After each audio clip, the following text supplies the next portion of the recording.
Richie, we saw a lot of unions being ticked off this week with the Teamsters president spoke at the Republican National Convention. How'd I get that one?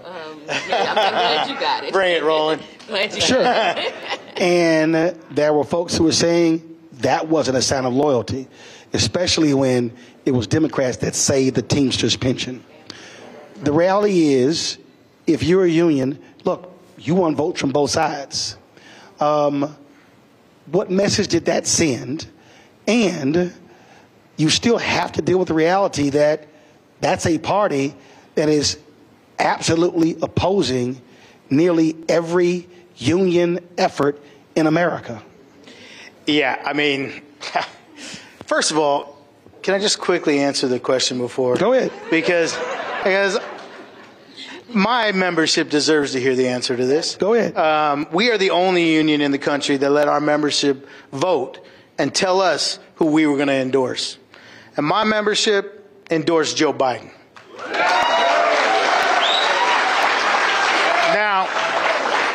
Now, until Joe Biden tells me otherwise, we're riding with Biden. All right? That's just, hey, I gotta tell it like my members have directed me to do so. Right.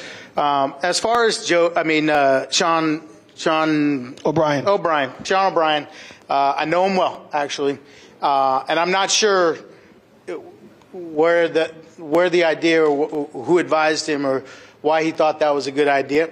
I can say personally that there's no way on earth that I would do that for a wide range of reasons. And look, I have a significant portion of my membership that are Republicans. They have an opportunity to vote too, right? And so maybe he was thinking, I've got members that are Republicans, I got members that are Democrats. I don't know what his mindset was or why he did what he did, but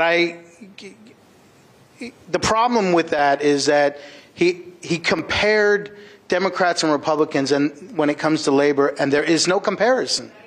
There just isn't. I mean, again, it's not my opinion. These are just facts. As you said, 145-5. Well, not just that. Let's talk the PRO Act.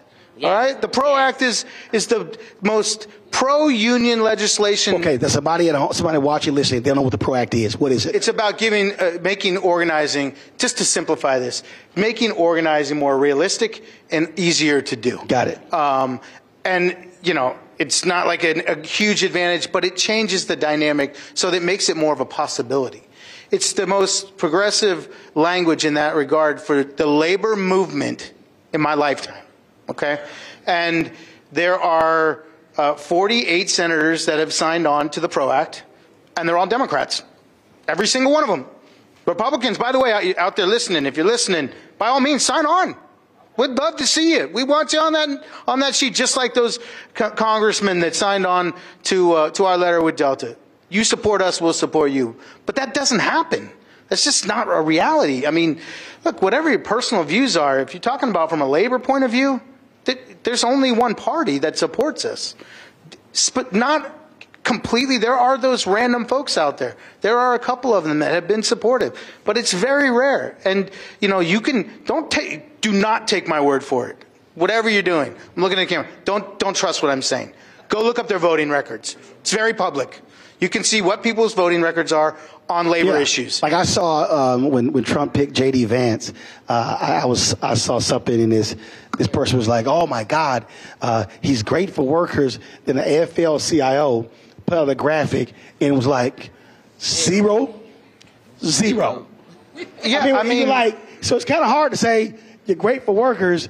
Then the AFL-CIO goes, you get a 0 and a 0. Well, look, photo ops are nice. Great. Thank you. You showed up at a picket line or you showed up at something. That's great. How did you vote? Right. How did you vote? Because the rest of it's all nonsense. I think there's a video. It may have been a UAW event. I can't remember. So he shows up. J.D. Vance shows up, and he wants to shake the hand. I don't know who the woman was, the union leader. She's kind of like, okay, fist bump. Yeah, okay, glad to see you. I mean, and then I think somebody asked him, and it was his first time ever. And to your point, that was her attitude. No, I'm not about to show you lots of love because you came for a photo op. Look, talk is cheap, all right? And, you know, don't smile and nod at me and then vote against what's in the best interest of the people I represent, because it's absolute garbage.